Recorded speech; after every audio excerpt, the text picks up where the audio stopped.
This video is sponsored by Squarespace. More about them later. I did a hardcore Nuzlocke of Pokemon Ultra Moon using only Dark-type Pokemon, and Alola, despite its tropical facade, is home to its fair share of hoodlums and ne'er-do-wells, which is fortunate because in a Nuzlocke, if one of my Pokemon faints in battle, they're dead forever, and we've got a lot of potential threats to face. Here's the rest of the playthrough rules, but with that, let's dive headfirst into the seedy underbelly of Alola. My very first encounter is Freddy the Litten, but until he's standing on two legs, I want nothing to do with this vile, wretched excuse for,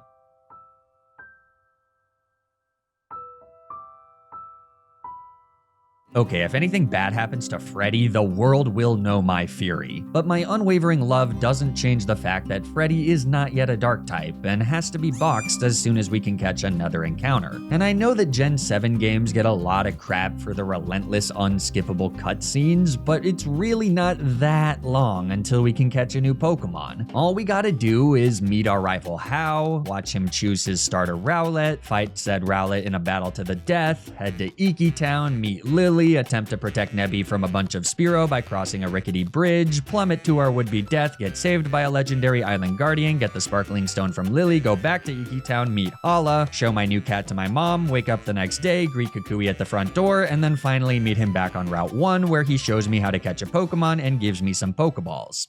But during the day, there are no dark types on this part of Route 1, so I gotta do just a few more things. It's nothing really, it's just heading back to Iki Town, meeting two more new characters, one of which has the thickest thighs I've ever seen, bro's built like a Medicham, again talking to Hala, who sets up what appears to be some sort of ritualistic fight to the death between Hau and I in order to appease the Island Guardian, getting the Z Power Ring, learning about the Island Challenge, getting a little pendant thingy, talking to Lily about Nebby, becoming temporarily third-person omniscient to overhear the conversation between Mediman and his second-in-command, heading back home to check in on dear old mom, sleeping until nighttime, meeting up with Lily in Howley Outskirts where she teaches me how to jump down a 6-inch ledge, and then finally heading into the grass to get my encounter. Passive-aggressive joke about interminable cutscenes? Check. It's here in Howley Outskirts that I can catch Gilman the Inkay, our first officially usable Dark-type encounter. And then on Route 1 proper, I catch Annie the Alolan Rattata. She has the ability Hustle, which grants a 50% boost to her attack stat, but lowers her accuracy by 20%, making it quite literally one of the worst abilities a Pokemon can have. But Flygon, she still hits her moves 80% of the time. Yeah, and Play Rough still hits 90% of the time. Grow up! After defeating Teacher Emily's Poplio, Gilman, Evil Remy, and I head to Howley City, where the first trial captain, Alima, challenges us to a battle. But unfortunately for him, Gilman learns Foul Play at level 8, which is frankly ridiculous. 95 base power plus stab means that his mammals don't stand a chance against our creature from the Black Lagoon. As we wait for Gilman to finish cleaning up Ilima's team, now's a great time to consider subscribing to the channel. It really does help me out a lot, and even if you think you're already subscribed, there's a good chance you aren't. Anyways, with that clean victory, our squad can now head to Route 2 where I catch Pearl the Alolan Meowth. She has the ability Pickup, which could grant some pretty nifty items, but all she does is keep giving me escape rope,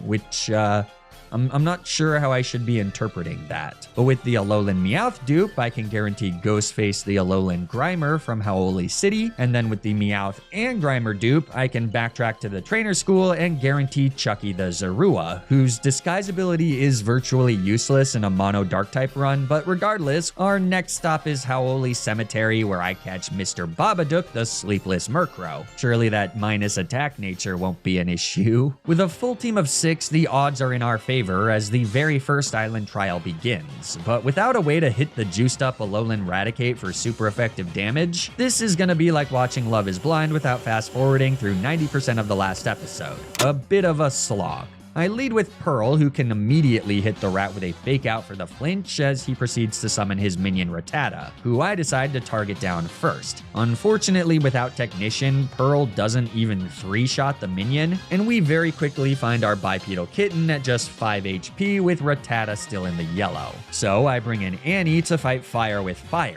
She eats a nasty bite from Stuart Not So Little and an even nastier tackle from her doppelganger, but thanks to an Oranberry, we should survive one more hit from Raticate after taking the KO on Rattata. Just kidding, Quick Attack misses because Hustle is a stupid f***ing ability. But with the safe switch, Mr. Babadook can come in and finally snipe off Rattata with a peck. I can also use Haze to remove the Totem Raticate's defense boost so that our attacks do more damage. And then with some systematic switches and slow but steady damage, Raticate eventually falls without any more deaths. That's the first island trial completed, so we're free to head north to Route 3 where I catch Carrie the Volibee, a Unnovan Pokemon who will not evolve until we've defeated the 7th island trial. This Magpie's life prospects are not promising, so don't get attached. Melee Island's Kahuna Hala specializes in fighting-type Pokemon, which do pose a natural threat to our dark types, but Mr. Babadook's able to execute a clean one-bird sweep. All he needs to do is tank a teensy tiny all-out pummeling Z-move from Crabrawler, which he does like a champ. As with most Alola playthroughs, critical hits in this challenge are gonna be things that we kinda just hope don't happen.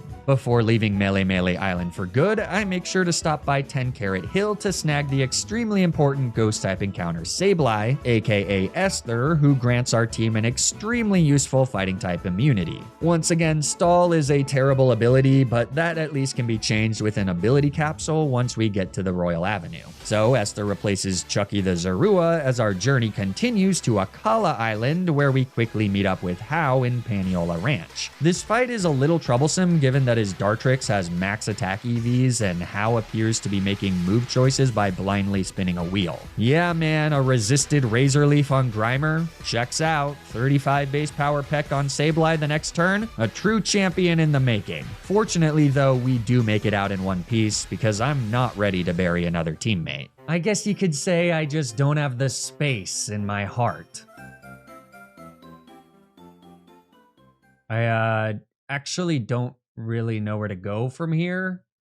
So maybe if I just keep talking, I'll get cut off by my future self. This video is sponsored by Squarespace. Squarespace is an online platform that helps you build and manage your own website, whether that's an online store for your business or a personal blog for your thoughts. Using their guided design systems, Squarespace Blueprint, you can choose from curated layouts and styling options to build a distinguished and professional online presence from the ground up. It makes the perfect website tailored to whatever your brand or business is, and optimizes the site for every device. Plus, with integrated SEO tools, your passion project will show up more often to more people. I use Squarespace to create PoppyHG.com, the only destination to find curated pictures of my corgi puppy Poppy. And by using Squarespace's video collection feature, there's even a whole video library for your viewing pleasure. With additional features like analytic information about the traffic of your website and online stores to help monetize your passion, you're sure to get the most out of your Squarespace subscription. So if you're looking to start a website for your business or hobby or corgi, then you should check out squarespace.com for a free trial. And when you're ready to launch your website, you can use my custom link to save 10% off your first purchase of a website or domain. Thanks so much to Squarespace for sponsoring this video, and to you for using my link. It really helps me out a lot. Now, let's get back to the video.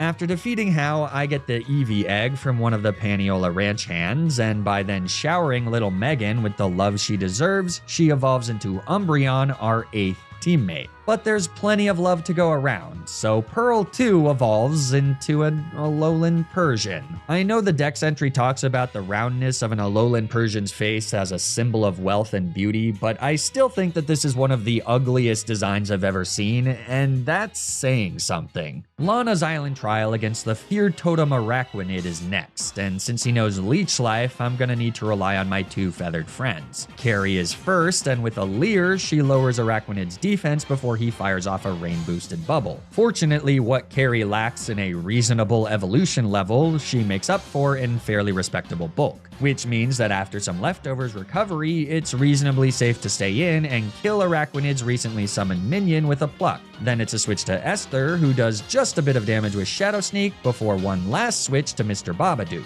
And with that chip, plus the defense drop from Leer, our dapper gentleman fires off a supersonic Sky Strike for the guaranteed kill. Great job, Mr. Babadook. I don't know what we'd do without ya. That right there is one of the hardest trials completed without a single death. But these next few have the potential to be just as difficult. At such low level caps, we really have very few answers into these hypercharged totem Pokemon, and even the ones like the Ghost type Alolan Marowak, who should be an easy matchup for our Dark types, ends up being a massive problem, exacerbated by the fact that Kiawe's trial is the only trial where you cannot heal between fighting the various trial Pokemon and facing off against the totem. The result is that unless you can one-shot the first non-totem Marowak and Kiawe's hiker friend's Magmar, you're probably taking a not so insignificant amount of damage before the totem fight even begins. In our case, Pearl defeats the regularly sized Marowak without losing any HP, but Magmar manages to get off a Clear Smog for 10 damage, and then thinking that it would be better to not lose additional HP on Pearl, I switch to Megan, who happens to trigger Magmar's Flame Body before getting the KO. So that's not great.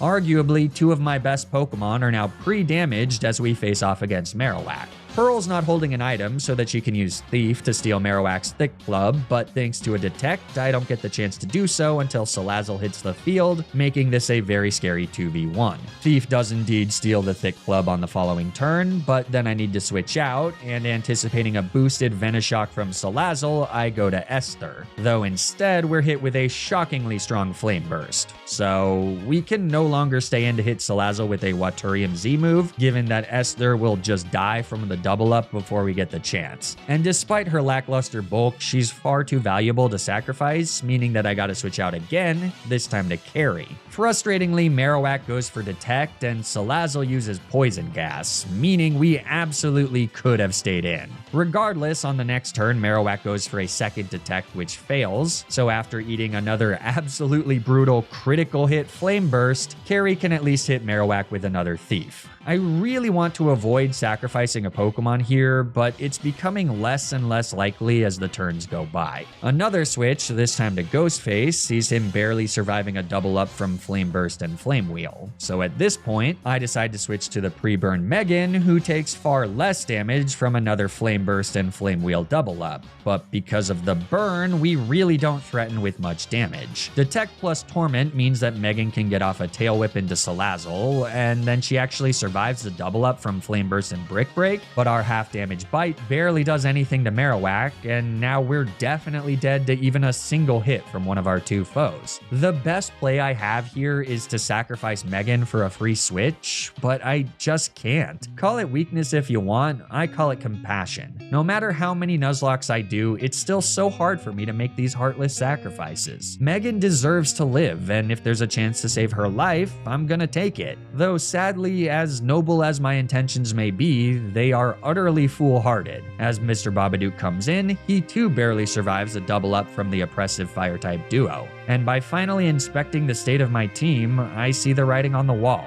I've got one option left. I have to start doing damage, which means that by saving Megan, I've now doomed Mr. Babadook. And if that were the only trade-off, perhaps I could justify the switch with some utilitarian morality, but what's worse is that Mr. Babadook doesn't even kill Marowak with his Thief. So on the next turn, after our feathery friend falls, I have to bring in Esther. And with a Shadow Sneak, we finally kill Marowak, but now Salazzle hits us with a massive Flame Burst, leaving Esther with 8 HP. And then I have to switch to Megan, who of course falls to yet another Flame Burst, though the consequences of my actions still do not end here. The only thing to do is use the free switch to bring in Pearl. She outspeeds, but even with the chip from Fake Out and the defense drop from Megan's Leer, a single bite isn't enough to get the KO, so one last Flame Burst means that Salazzle has claimed her third kill.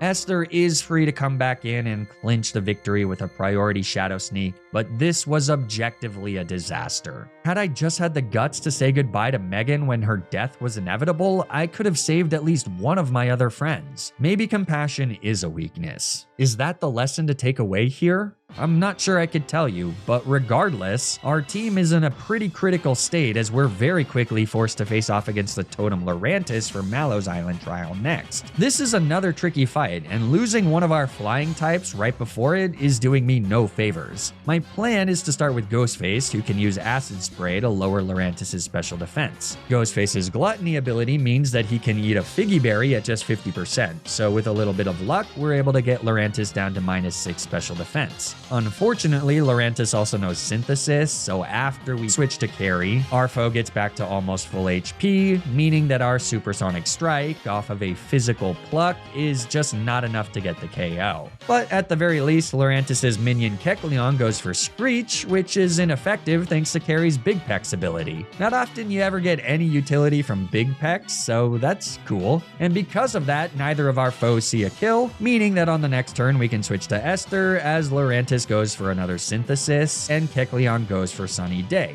Then Lurantis fires off a massive Solar Blade, but Esther survives, and thanks to her held Citrus Berry, she also survives Kecleon's Ancient Power, letting her launch a super effective Signal Beam that cleanly kills the totem at -6 special defense. So all we gotta do is deal with the Kecleon, who thankfully does not get any Omni boosts from Ancient Power, meaning that Gilman takes the KO just a few turns later and nets us a deathless victory. There's one last major challenge before we can get off the always torturous Akala Island and start getting some new teammates, and that's the fight against the island kahuna Olivia. Esther uses 2 Rock Tombs to take out Anorith, and then Ghostface uses a combination of Acid Spray and Giga Drain to slowly whittle away at Lily. As the bulky fossil falls, we're still at nearly full HP, which is super important because Olivia's scariest Pokemon is last. Her Lycanroc only knows 2 moves, Bite and Rock Tomb.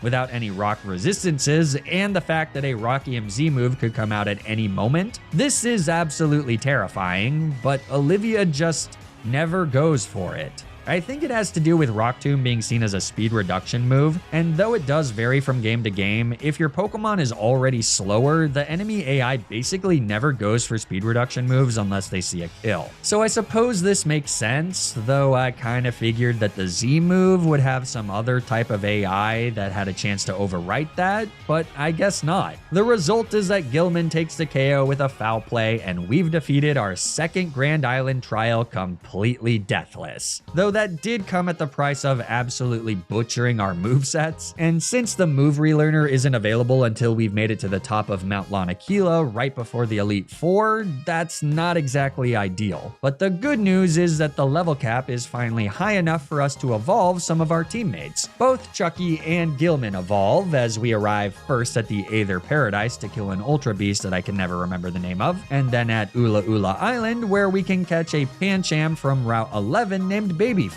A naughty nature is very fitting. By corrupting Babyface with our Dark-type influence, he evolves into Pangoro, granting us a much-needed powerful fighting type right in time for the matchup against the Steel-type totem Togedemaru. He gets a +2 boost to his defense at the start of the fight, which can be pretty annoying to deal with, but it's here where Gilman gets to first flex his signature move Topsy-Turvy, which reverses all stat changes, meaning that Togedemaru's defense boosts now become defense drops. We still need to play around flinches from Iron Head and Zing Zap, as well as potential damage from Spiky Shield Chip, but in the end, Esther gets the kill with a priority Shadow Sneak, and then takes out the ally Skarmory just a few turns later to win us the 5th Island Trial. This means that we've made it to the first fight against Team Skull Leader Guzma, whose bug types are a pretty significant problem for our dark types. Both of his Pokemon hit like absolute trucks, and in the case of Masquerain, we've got no way to outspeed him. With Golisopod, usually the idea is to stall him out of Razor Shell since his 2 other moves, First Impression and Sucker Punch, are pretty much useless. This is done with careful switches and protects, though it's still not without risk since Razor Shell can get defense drops, and very little survives a critical hit if Golisopod manages to get one. Fortunately, he doesn't. Until his final power point, which he uses to one-shot poor Chucky. Candidly, losing Chucky is way better than losing any one of my other Pokemon, but it still feels bad to get just one hit away from successfully stalling out Golisopod. And that's not even the last critical hit we need to dodge in this fight. Carrie hits the Sci-Fi Bug with a pluck that triggers emergency exit and brings in Masquerain. With Intimidate, we can't one-shot this guy, but at the very least, we do survive a non-critical hit Bug Buzz and fire off a Supersonic Sky Strike for roughly 80%.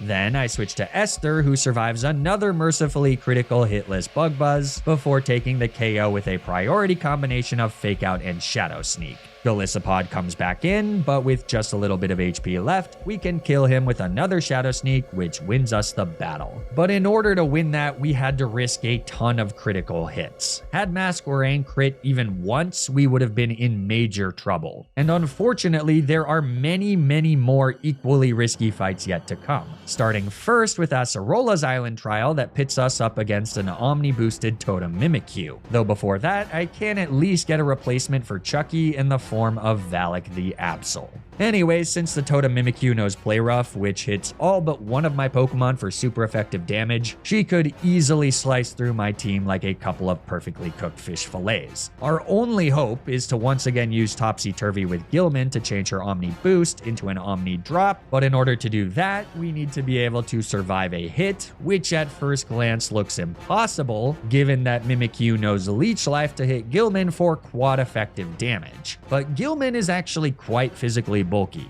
especially with his bold plus defense nature, and with a generous amount of EVs and HP and defense, we can actually somehow survive a +1 Leech Life from this absolute fiend of a totem Pokemon. The only issue is that if Mimikyu crits, Gilman dies, and short of Play Rough misses, there is literally no way for me to win from that point. So the entire playthrough so far depends on this one single turn.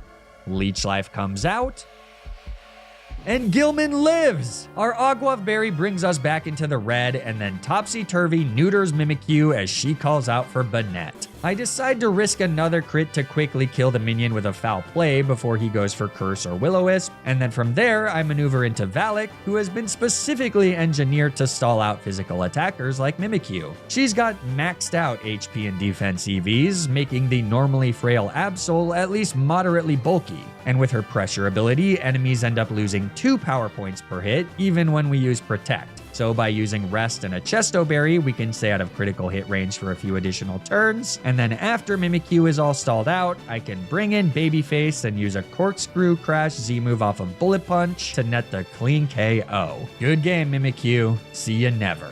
And with the new level cap of 44, we can finally evolve Ghostface into an Alolan Muck, leaving just Carrie left in her baby form. But that's not all, because at long last, after days of sitting in the box, we can bring out the one, the only Incineroar!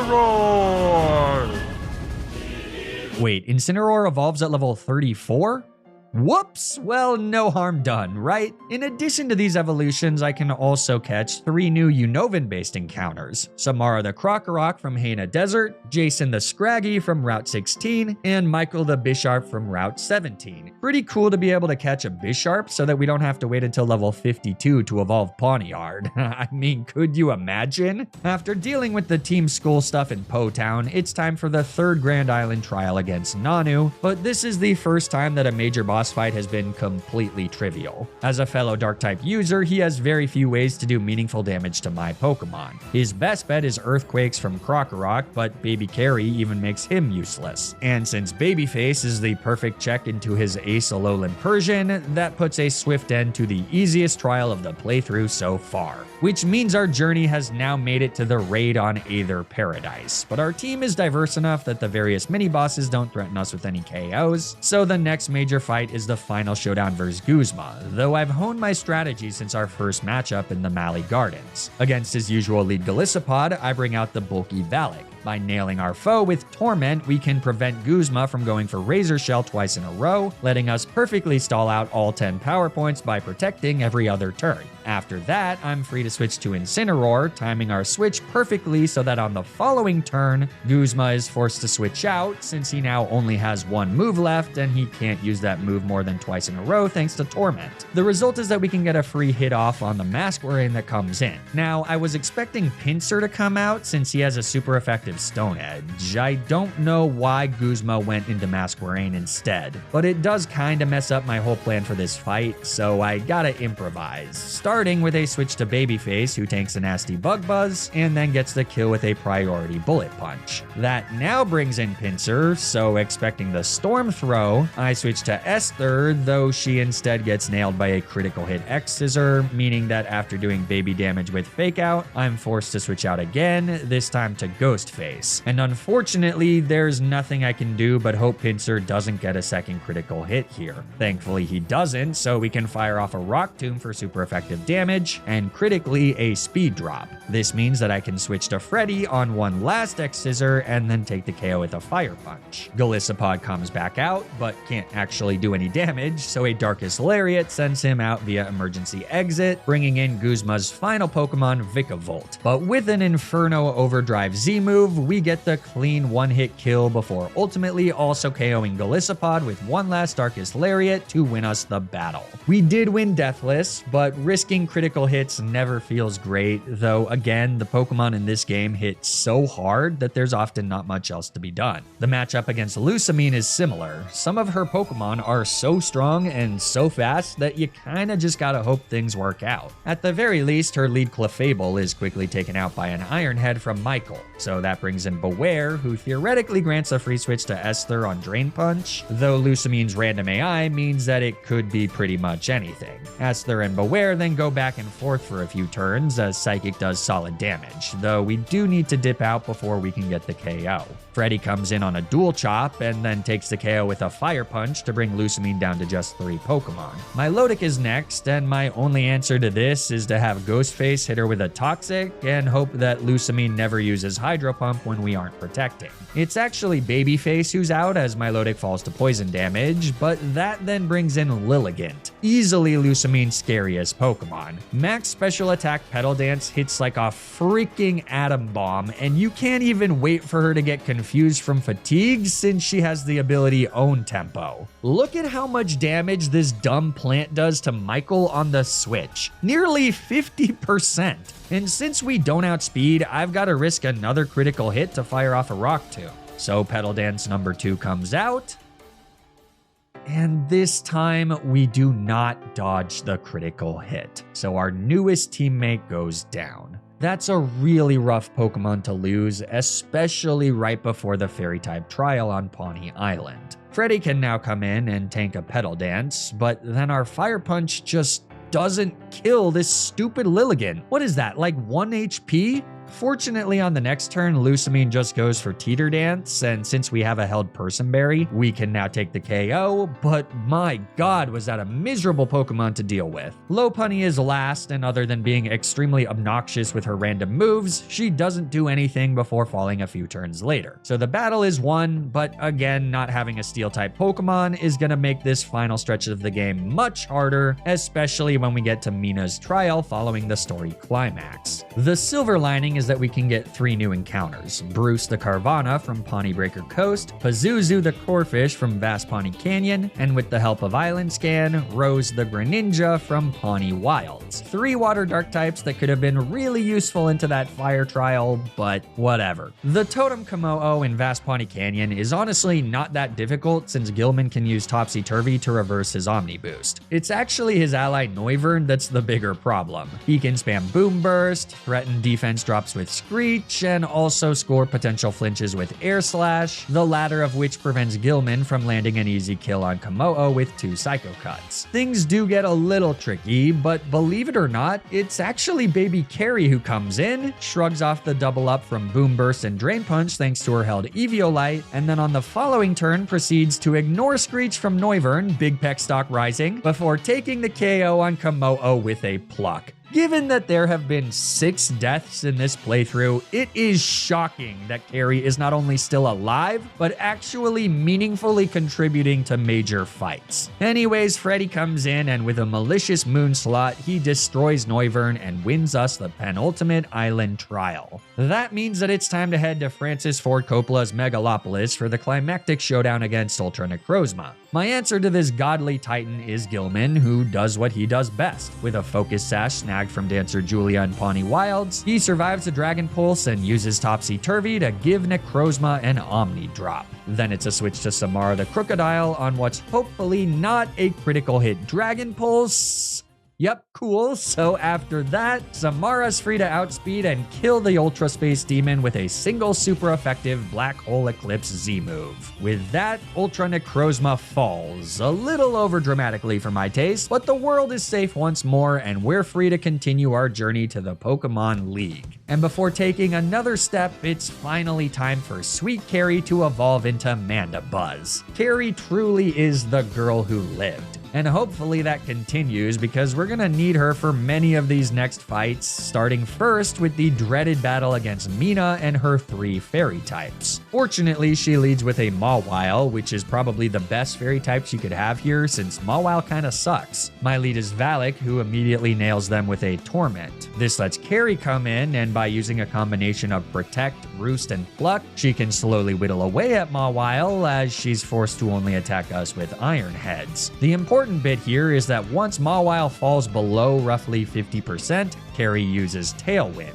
Then on the following turn, I take the free switch to Ghostface on a Sucker Punch. With Tailwind support, he outspeeds and one-shots Mawile with a Flamethrower, bringing Gramble in second. Her Intimidate does lower Ghostface's attack, but even with the drop, we're able to use Acid Downpour off of Gunk Shot to get the clean KO, meaning that Ghostface remains at full HP as Mina's final Pokemon Rabombi comes in third. Since Ghostface lives at least one Pollen Puff, I stay in to fire off a blind Gunk Shot, which connects and gets the one-hit kill. Great job, Ghostface, you crushed it. Though his job isn't quite over, because after going around Alola to collect flower petals from the previous trial captains, some of whom battle me, but none of whom proved to be a major problem, we still need to face off against the Totem Rabombi, a double Omni-boosted monster who's been defensively EV'd such that it is extremely difficult to get the one-hit KO on her. As with the Totem Mimikyu, just an ounce of bad luck and we could be looking at a wipe.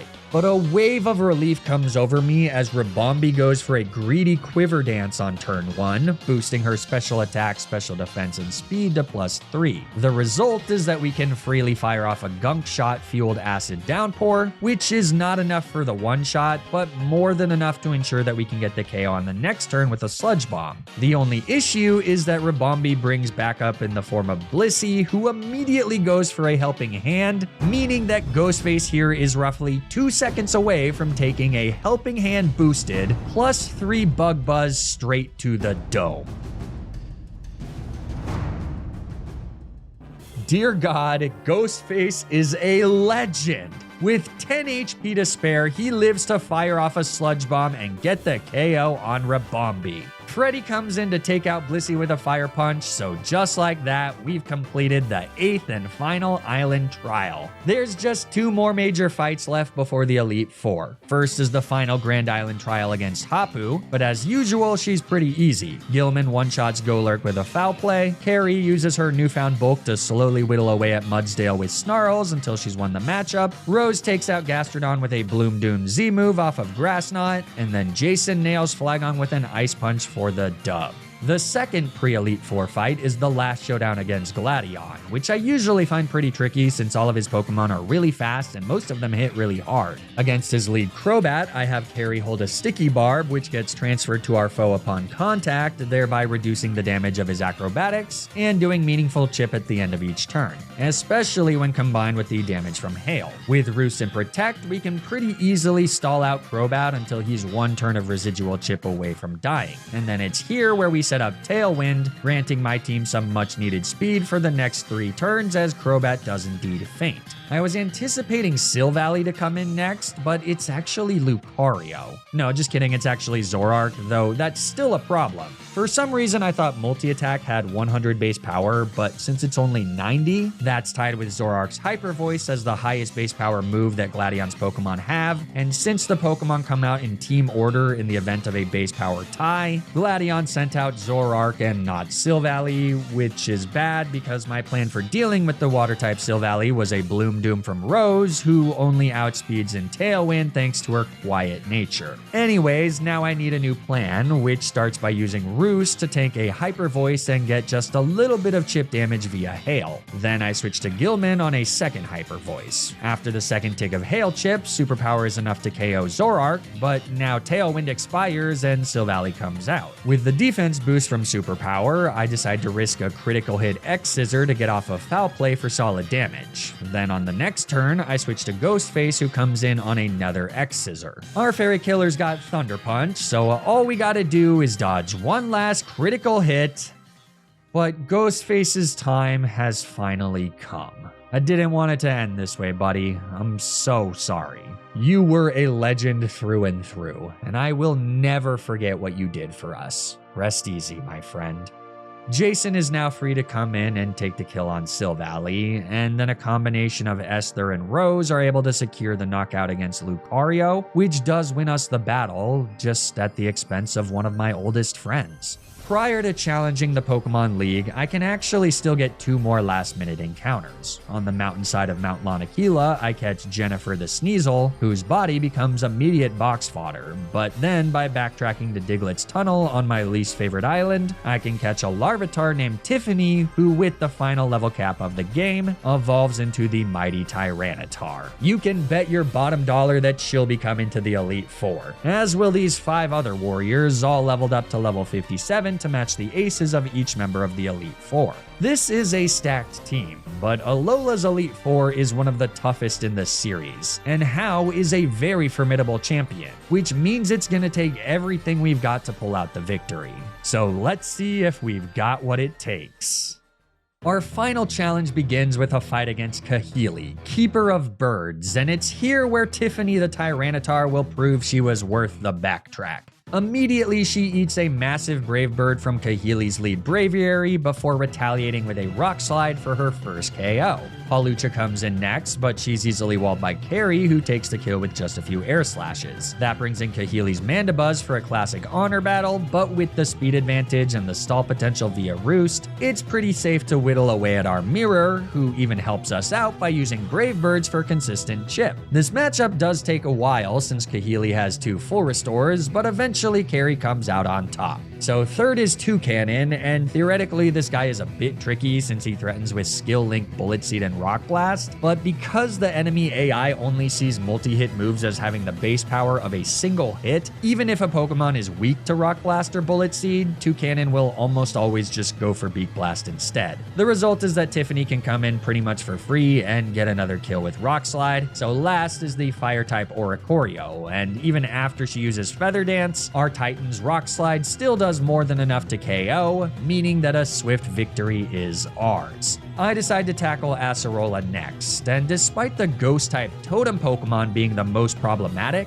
her Ghost types are pretty straightforward. Samara immediately one-shots her lead Banette with a Crunch, Freddy can shrug off Blizzards from Frostlass and take the KO with a Fire Punch, Palisand is completely walled by the run's apparent MVP, who also deals with Delmise via a few Dark Pulses, and then Samara comes back out to one-shot Drifblim with a Black Hole Eclipse. So the third member of the Elite Four is Olivia, and hopefully this goes as well as our previous matchup. With an Expert Belt, Rose can use Scald to get the one-shot on our foe's now fully evolved Armaldo. That brings in Cradily, so with a U-turn for solid chip damage, I swap to Freddy on a Rock Tomb. I was hoping that this would be an Energy Ball, but it's fine because even with the speed drop, we still outspeed and can take the KO with an all-out pummeling Z move off of Cross Chop. That brings in a new face on Olivia's roster, Gigalith, who sets up the sand and threatens with Stone Edge, granting a safe fish switch to Samara. After using Protect for some passive leftovers recovery, an Earthquake brings brings Gigalith down below 50%, but a Bulldoze in retaliation drops our speed, meaning that I need to switch out to carry on Bulldoze number 2. Then with a switch back to Samara, I've successfully reset our speed stat, meaning that I can now safely take the kill with a second Earthquake. So this brings in Lycanroc, who happens to know counter. But anticipating this, I've taught Samara Grass Knot to safely deal special damage to the angry pup until he's in range of getting killed by a single Earthquake. Then all that's left is Probopass, and other than playing around her sturdy ability, there's nothing stopping Samara from getting yet another KO and winning us the battle. So suddenly we're down to the final member of the Elite Four, Molayne, and just like against Olivia's rock types, Samara is gonna put on a clinic against our current foe's steel types. Unfortunately, his lead Klefki is able to get off a priority Prankster Reflect, meaning that our Earthquake is no longer a one-shot. It's still a two-shot, but that means that Klefki also is able to set up a layer of spikes. And more importantly, with the Reflect still up, Molayne's Metagross just became much more of a problem. Metagross has maxed out defensive EVs, which makes them tricky to kill, especially behind Reflect, but it does also mean that they don't hit nearly as hard as you might expect. Barring multiple critical hits and/or attack boosts from Meteor Mash, Carrie can actually handle them pretty well, even sneaking in a Defog to remove Klefki's spikes. She can also deal solid damage with super effective Dark Pulses until Metagross falls into the red. This grants me a safe switch back to Samara as Molayne heals, which means that on the following turn, we can take the kill with a Tectonic Rage Z move. Bisharp is third and threatens with X-Scissor, and since we don't guarantee the kill with Earthquake, I just switch to Freddy, who can outspeed and kill with 2 Fire Punches. That means that Dugtrio is fourth, so it's back to carry on an Earthquake. A Protect wastes Molayne's Corkscrew Crash Z move, and then after some more casual stalling, I switch to Rose on an Iron Head, who gets the KO with a priority Water Shuriken on the following turn. So all that's left is Magnezone, and unfortunately Rose is holding a Choice Scarf, which means that I can't use U-turn to break their sturdy. But I can still bait Thunderbolt to get a free switch to Samara. She then grants a safe switch to Freddy on what ends up being a whiffed Screech instead of a powerful Flash Cannon, and then he can break sturdy with U-turn, bringing Samara back in on another Screech. So with one last Earthquake, Magnezone falls, and the final member of the Elite Four has been defeated. That means that the only fight standing between me and the title of Alola's first ever champion is Hau, a consistent presence throughout our journey, but one that has managed to not be particularly troublesome until now. He leads with his Alolan Raichu, one of the main reasons that little orphan Esther made the Elite Four roster. Raichu knows Focus Blast to hit our dark types, but by switching between Samara and Esther, it's super safe to stall out all 5 of his power points, forcing him into quick attack against Samara, who then takes the kill with a single Earthquake.